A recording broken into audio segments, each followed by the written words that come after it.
आप सबको जय मसीह की। आज मैं वचन से बताऊंगी कि वचन कह रहा है और प्रभु यीशु मसीह बोल रहे हैं कलीसिया को सावधान होने के लिए, क्योंकि परमेश्वर के आने का समय जो है वो बहुत ही नज़दीक आ गया है। और जो हालात दिख रहे हैं तो परमेश्वर का वचन यही कहता है कि हमें क्या है, सावधान होने की ज़रूरत है। कलीसिया को भी सावधान होने की ज़रूरत है और कलीसिया के जो लोग हैं उन्हें भी सावधान होने की ज़रूरत है। हालेलुया। क्योंकि हम जानते हैं कि समय बहुत नज़दीक है, हमें अपने आप को सुधारने की ज़रूरत है। हालेलुया। तो आज हम वचन के द्वारा देखेंगे प्रकाशित वाक्य, हम 2 से देखेंगे, 2 अध्याय से। इसमें क्या है कि एक कुछ बातें मैं बताना चाहूँगी। पहले की जो मृत्यु और अधोलोक की जो कुंजियां हैं वो प्रभु यीशु मसीह को दी गई हैं। प्रभु यीशु मसीह ने हमारे पापों के लिए अपने लहू को बहाकर उस कुंजी को ले लिया है। सबसे पहली तो ये बात है जो कि वचन कहता है। वचन जो प्रकाशित वाक्य 1:18 बोलता है, मैं मर गया था और अब देख मैं युगानुयुग जीवता हूँ और मृत्यु और अधोलोक की कुंजियां मेरे ही पास हैं। हालेलुया। मतलब हमें डरने की ज़रूरत नहीं है, क्योंकि अधोलोक और मृत्यु को जो कुंजियां हैं वो हमारे प्रभु यीशु मसीह के पास हैं। हालेलुया। और दूसरा क्या कह रहा है कि यहाँ पे वचन कह रहा है, 20 वचन कह रहा है कि यहाँ पे प्रकाशित वाक्य में तारे और दीवटों के बारे में बताया गया। 20 वचन कह रहा है, प्रकाशित वाक्य 1:20 वचन जब हम पढ़ते हैं तो उसमें लिखा है कि अर्थात उन 7 तारों का भेद जिन्हें तूने मेरे दाहिने हाथ में देखा था, और उन 7 सोने की दीवटों का भेद, वे 7 तारे 7 कलीसियाओं के दूत हैं और वे 7 दीवट 7 कलीसियाएं। हालेलुया। यहाँ पे वचन बता रहा है कि जो 7 तारे हैं वो 7 कलीसियाओं के दूत हैं। तो इसका क्या मतलब है कि हर एक कलीसिया के लिए परमेश्वर ने दूत दिए हुए हैं। तो हम जिस भी कलीसिया में रहते हैं वहाँ एक दूत है जो सारी बातों को देखता है, सब कुछ उसके अधिकार में है। हालेलुया। तो जैसे एक प्रधानमंत्री होते हैं, वो अपने देश का उन्हें अधिकार होता है, वैसे ही परमेश्वर का काम भी होता है। परमेश्वर क्या करता है कि हर एक कलीसिया के लिए एक दूत देता है, जो कि वो सारा अधिकार उसको होता है और वो सारी बातों को देखता है। हालेलुया। और जो 7 दीवटों के बारे में बात की गई, तो 7 दीवट है जो वो क्या है, वो कलीसिया है। तो अब हम यहाँ पे देखेंगे प्रकाशित वाक्य अध्याय 2 को जब हम देखेंगे तो 2 में क्या कह रहा है कि इफिसुस की कलीसिया के दूत को यह लिख। ये कौन बोल रहा है? जब हम एक वचन पढ़ते हैं तो वहां पे क्या लिखा गया कि जो यीशु मसीह है उनको प्रकाशित वाक्य दिया गया। प्रकाशित वाक्य जो एक भविष्यवाणी की किताब है, तो वो क्या दिया गया है कि वो परमेश्वर जो है प्रभु यीशु मसीह, वो अपनी स्वर्गदूत को भेजते हैं और यूहन्ना को ये सारी बातें लिखने के लिए बोलते हैं। तो यहाँ पे यूहन्ना को बोल रहे हैं कि जो 7 तारे अपने दाहिने हाथ में लिए हुए हैं और सोने की 7 दीवटों के बीच में फिरता है, वह यह कहता है।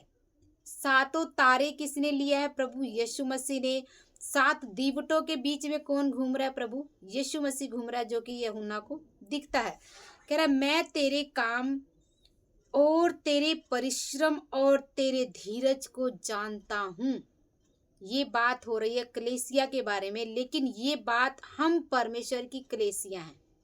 परमेश्वर हमारे अंदर रहता है, तो ये हमारे लिए भी बात है। इसलिए हमें अपने आप को, इस वचन को अपने जीवन में लेना है। और परमेश्वर हमसे ये बात बोल रहा है कि मैं तेरे काम और तेरे परिश्रम और तेरे धीरज को जानता हूँ। हालेलुया। तो इसके बाद क्या कह रहा है? और यह भी कि तू बुरे लोगों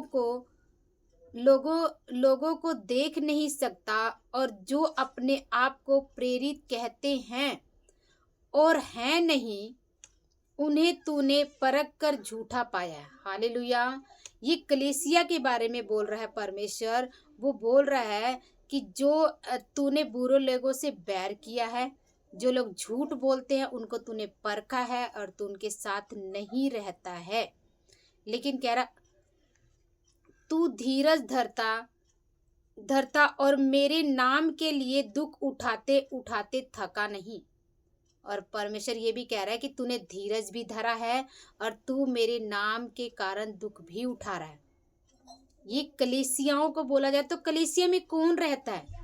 कलीसिया में हम ही लोग तो रहते हैं ना। हमसे ही तो कलीसिया बनती है।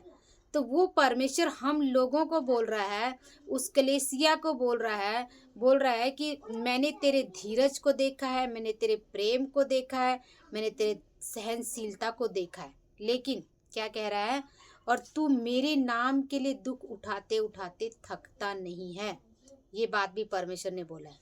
4 वचन कह रहा है, पर मुझे तेरे विरुद्ध यह कहना है कि तूने अपना पहला सा प्रेम छोड़ दिया। हालेलुया।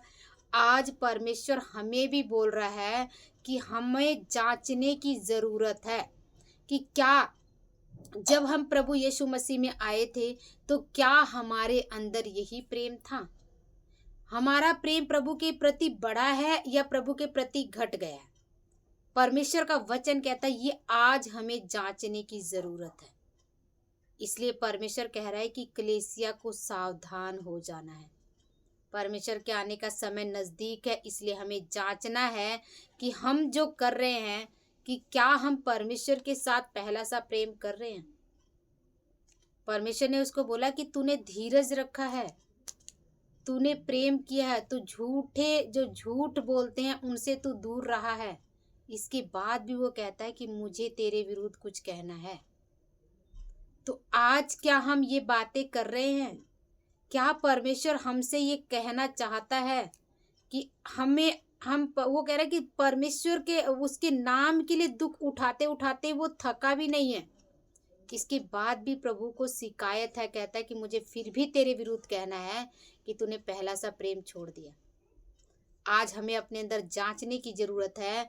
हमें अपने प्रेम को बढ़ाना है, परमेश्वर के प्रति प्रेम को बढ़ाना है, ना कि हमें उस प्रेम को कम करना। हालेलुया। यहाँ पे 5 वचन कह रहा है, इसलिए स्मरण कर कि तू कहाँ से गिरा है और मन फिरा और पहले के समान काम कर। यदि तू मन न फिराएगा तो मैं तेरे पास आकर तेरी दीवट को उसके स्थान से हटा दूंगा। हालेलुया। कलीसिया को सावधान होने की ज़रूरत है। कलीसिया के लोगों को सावधान होने की ज़रूरत है। कलीसिया में काम करने वाले, सेवा करने वाले लोगों को सावधान होने की ज़रूरत है। परमेश्वर कह रहा है तूने सब कुछ किया लेकिन तूने पहला सा प्रेम छोड़ दिया है। जीवन के अंतिम समय में, इस संसार के अंत के समय में हम आ चुके हैं। तो हमें क्या है, अपने आप को जांचने की ज़रूरत है कि क्या हमने परमेश्वर का पहला सा प्रेम छोड़ तो नहीं दिया। यदि छोड़ दिया है तो हमें उस प्रेम में दोबारा आने की ज़रूरत है। हम ये नहीं कह सकते हमें 20 साल हो गया है तो हमने परमेश्वर के प्रेम को जाना है और हमारे जैसा तो कोई है ही नहीं। हम नहीं कह सकते कि हम जब प्रार्थना करते दुष्ट आत्माएं भाग जाती हैं तो बस हम हैं और कोई नहीं है। हम इस बात को नहीं कह सकते, क्योंकि परमेश्वर एक ही बात चाहता है कि हम पहला सा प्यार रखें।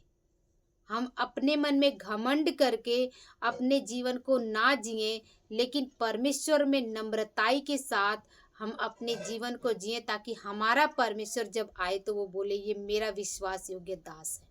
हालेलुया। तो हमें ज़रूरत है, जो भी इस वीडियो को देख रहा है, सुन रहा है, ज़रूरत है हमें जांचने की कि क्या हमने पहला सा प्रेम परमेश्वर का छोड़ तो नहीं दिया। हालेलुया। कह रहा दीवट को मैं हटा दूंगा। अभी मैंने बताया दीवट क्या है, कलीसिया है।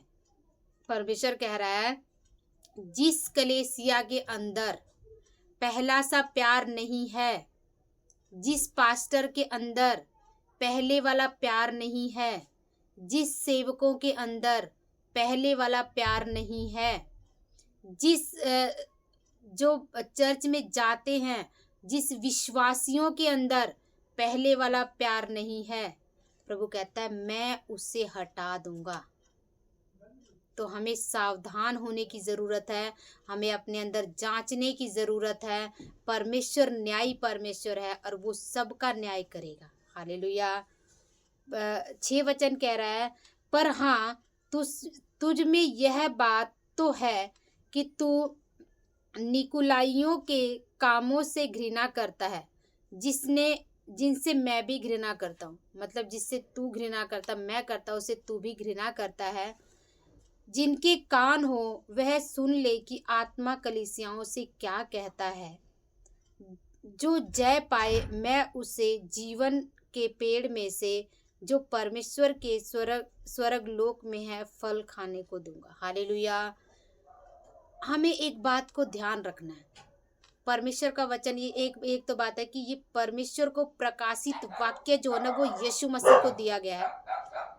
प्रकाशित वाक्य का पहला वचन ही बोलता है कि यीशु मसीह को प्रकाशित वाक्य दिया गया। तो यीशु मसीह को ये काम सौंपा गया है कि जो भविष्यवाणी, जो परमेश्वर आगे हमारे जीवन में करने वाला है, उसे हमारे ऊपर वो प्रकट कर दे, ताकि हम अनजान ना रहें, ताकि हम परमेश्वर के पास जब जाए तो हम ये ना कहने पाए कि प्रभु हमें पता नहीं था।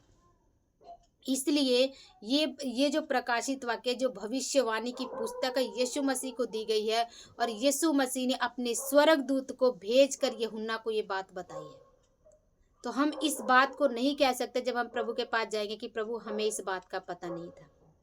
और कह रहा है जिसके कान हो वो सुन ले।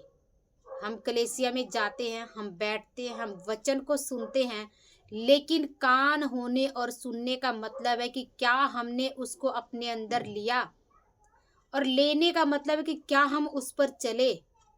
यदि हम उस पर चले हैं तो ही इसका मतलब कि हमारे अंदर कान है, हमारा कान है और हम उसे सुन रहे हैं। शारीरिक कान सबके पास है, लेकिन हमें उस आत्मिक कान की ज़रूरत है। परमेश्वर यहाँ आत्मिक कान की बात कर रहा है। तो हमें परमेश्वर के आत्मिक कान की ज़रूरत है, ताकि हम एक एक वचन को जो सुनते हैं उसे अपने हृदय में लें, अपने हृदय को कठोर ना करें और परमेश्वर के वचन को नम्रताई से लें। इस धोखे में ना रहें, क्योंकि परमेश्वर का वचन कहता है कि परमेश्वर के सामने जब लोग गए, परमेश्वर ने बोला कि मैं तुम्हें नहीं जानता। उन्होंने बोला कि परमेश्वर हमने तेरे नाम से दुष्ट आत्माओं को निकाला है, हमने तेरे नाम से बड़े बड़े काम किया, लेकिन प्रभु कहता है कि दुष्ट तुम मुझसे दूर हो जाओ सॉरी क्योंकि मैं तुम्हें नहीं जानता। तो हम इस धोखे में ना रहे कि हम में पवित्र आत्मा आती है, हम परमेश्वर के बहुत अच्छे लोग हैं या हमारी प्रार्थना से लोग ठीक हो जाते हैं, लेकिन हमारे जीवन का फल क्या है, हमारे जीवन में क्या फल है। क्या हमारा परमेश्वर जैसा कहता है हम वैसा करते हैं? क्या हम उसके चरणों में उसी हिसाब से काम कर रहे हैं? परमेश्वर का वचन कहता है कि यदि हम परमेश्वर के हिसाब से चलेंगे तो परमेश्वर का वचन कहता है जिसके कान हो वह सुन ले आत्मा कलीसियाओं से क्या कहता है। जो जय पाए मैं उसे उस जीवन के पेड़ में से जो परमेश्वर के स्वर्ग लोक में खाने को दूंगा। इसका मतलब स्वर्ग लोक में जीवन का वो पेड़ है और वो हमें खाने को देगा जब हम उसके पास जाएंगे। तो हमें इस फल को खोना नहीं है, हमें उस स्वर्ग को खोना नहीं है। हमें अपने प्यार को परमेश्वर के सामने पहले वाला प्यार प्रकट करना है। पहले वाला प्यार, जब हम परमेश्वर में गए थे तो हम परमेश्वर के प्रेम में डूबे रहते थे, उसके वचनों को पढ़ते थे और प्रार्थना करते थे। तो परमेश्वर चाहता है कि हम उसमें एक सच्चाई से चलने पाए। हालेलुया। तो आज हमने क्या सीखा? सबसे पहले तो हमने ये देखा कि जो ये वचन है, जो प्रकाशित वाक्य है, वो प्रभु यीशु मसीह को दिया गया है और वो भविष्यवाणी, ये काम उसको दिया गया ताकि वो थोड़ी थोड़ी बातें अपने लोगों के द्वारा हमें बताए, यूहन्ना के द्वारा बताए। दूसरा क्या है कि जो ये 7 तारे हैं वो 7 कलीसियाओं के दूत हैं। हर एक कलीसियाओं को दूत दिया गया और वो दूत जो है वो कलीसियाओं का हिसाब रखते हैं। और हमें तीसरा पॉइंट क्या है कि जो 7 दीवटें हैं वो कलीसियाएं हैं और इसके बाद हमने क्या देखा कि परमेश्वर कह रहा है कि तू सब कुछ कर रहा है लेकिन तूने पहला सा प्रेम खो दिया। तो हमें परमेश्वर में उस पहले प्रेम को बना के रखना है और हमें अपने कानों को खोल के रखना है कि जो भी वचन हमारे पास आता है उस वचन को हम अपने हृदय में ले और उसके ऊपर चलने की कोशिश करें। बहुत से लोग कहते हैं हाँ, मसीहत में चलना बहुत मुश्किल है, लेकिन नहीं, मसीहत में चलना बहुत आसान है। परमेश्वर से प्रार्थना करें, परमेश्वर आपको उस पाप के बंधनों से आज़ाद करेगा। और सच बताती हूँ, इस संसार में रहकर आप एक स्वर्ग जैसी जिंदगी जी सकते हैं जब आप परमेश्वर के वचनों को पढ़ेंगे और उसको मनन करेंगे और उस पर चलेंगे और परमेश्वर की आज्ञा को मानेंगे। परमेश्वर इस धरती के ऊपर भी एक स्वर्ग जैसी जिंदगी हमें देने की सामर्थ रखता है। तो परमेश्वर इन वचनों के द्वारा आप लोगों को आशीष दे। बस ये कि परमेश्वर के पहले से प्रेम को फिर से अपनाएं और फिर से उस प्रेम को परमेश्वर के साथ करें। जो भी इस वचन को देख रहा है, प्रभु आप लोगों को आशीष दे। आप सभी को जय मसीह।